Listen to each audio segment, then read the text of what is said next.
Question है, यदि तंबाकू के मोज़ेक रोग वाले पौधे का रस किसी स्वस्थ पौधे में प्रविष्ट किया जाए या लगाया जाए तो स्वस्थ पौधे पर क्या प्रभाव पड़ेगा। तो आपको बता दें कि तंबाकू का मोज़ेक रोग एक विषाणु अथवा वायरस के द्वारा होता है। यदि आप लोग विषाणु या वायरस के बारे में नहीं जानते हैं तो थोड़ी सी जानकारी इसके बारे में बताते हैं, इसके बाद आपको उत्तर समझाएंगे। तो देखिए, विषाणु या वायरस प्रोटीन और न्यूक्लिक अम्ल के बने अविकल्पी परजीवी होते हैं। किस चीज़ के वायरस बने होते हैं? प्रोटीन और न्यूक्लिक अम्ल के बने अविकल्पी परजीवी होते हैं और इनका अध्ययन विषाणु विज्ञान या वायरोलॉजी के अंतर्गत किया जाता है। यानी वायरस का अध्ययन किसके अंतर्गत करते हैं? वायरोलॉजी के अंतर्गत। या विषाणु का अध्ययन विषाणु विज्ञान के अंतर्गत किया जाता है। वायरस को हिंदी में विषाणु कहते हैं। यानी वायरस अंग्रेजी का वर्ड है और हिंदी में क्या कहते हैं? विषाणु कहा जाता है। और विषाणु का अर्थ है विष के अणु। विष यानी जहर के अणु। वायरस की खोज रूसी वैज्ञानिक इवानोव्स्की ने की थी।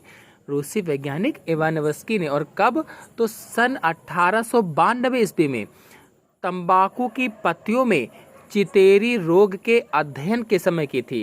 यानी तंबाकू की पत्तियों में चितकबरे रोग का अध्ययन कर रहे थे कि चितकबरा रोग क्यों लगता है। उस समय इन्होंने वायरस की खोज की थी।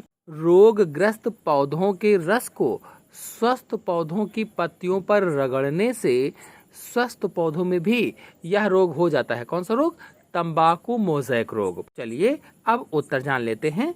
तो तंबाकू का मोज़ेक रोग एक विषाणु या वायरस के द्वारा होता है, जिसके कारण पत्तियां चितकबरी या चित्तीदार होकर मुरझा जाती हैं।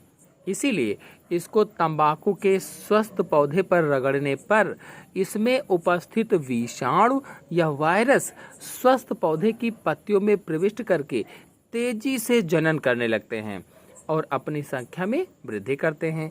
इसके फलस्वरूप स्वस्थ पत्तियां चित्तीदार होकर मुरझा जाती हैं।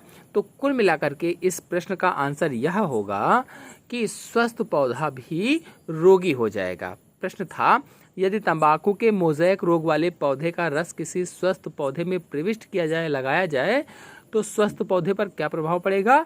तो स्वस्थ पौधा भी रोगी हो जाएगा। धन्यवाद।